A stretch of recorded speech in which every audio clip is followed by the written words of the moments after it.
Welcome to U.lab, transforming business, society and self. My name is Otto Szarmer. I am senior lecturer at MIT and founding chair of the Presencing Institute.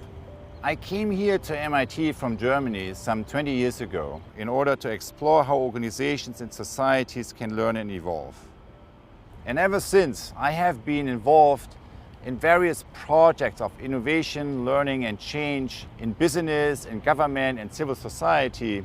And when I look back, the two main things that I have learned throughout all these experiences. Number one, most learning methodologies that exist today, in fact, about all of them, are focusing on learning by reflecting on the experiences of the past. However, when you work with leadership teams in business, government, and civil society, what you see is, more often than not, leaders face new challenges that require them to not only reflect on the past, but to sense and actualize emerging future opportunities. And the question that came up for me is there a second source of learning from the emerging future? And if yes, how does it work? The other main insight is that in order to be effective, leaders have to engage in a new leadership work. A new leadership work that not only is changing and cultivating the exterior environment, but that is focusing on cultivating the interior condition from where we as change makers operate when we do what we do. So you could say it's kind of the source dimension or the inner dimension of leadership.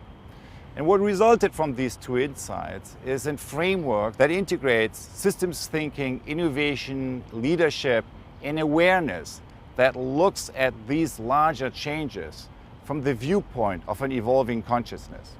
The other thing that emerged from this is a practical method. It's a process that helps change makers and leaders to connect with this deeper source of learning.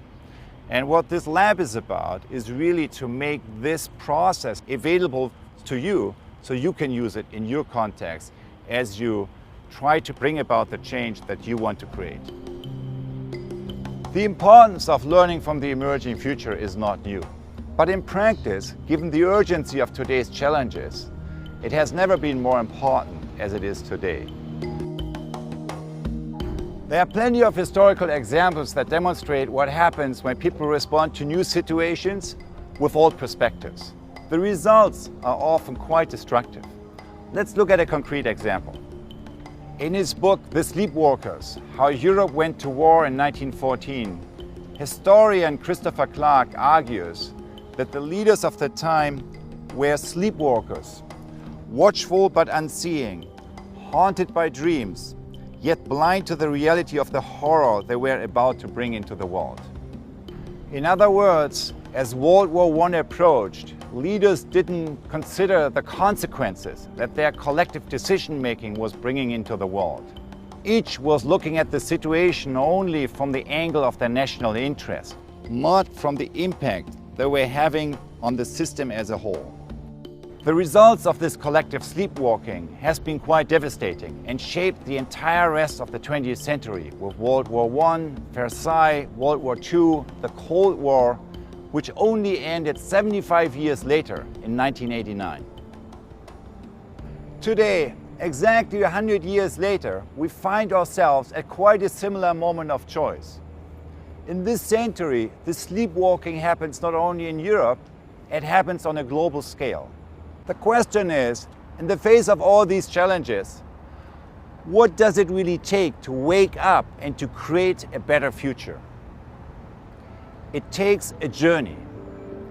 This lab is designed to take you on that journey. And as part of that journey, you're going to connect with a global community of change makers across cultures. And you will be meeting leaders from business, government, and civil society who already pioneer new ways of working, living, and creating. Here's a little preview of some of the change makers that you are going to meet throughout the lab. Is Martin Kalungbanda. I describe my work as an organization and leadership development helper. I'm Arthur Zients. I'm president of the Mind and Life Institute and was for over 30 years a professor of physics at Amherst College. You will also experience new collective learning environments that we believe are needed to facilitate deep systemic change. For example, one of the backbones of the U.lab experience will be coaching circles that we invite you to form with your fellow participants. We'll soon post more videos about this and other features of the lab. We are excited for you to join us on the journey of U.lab.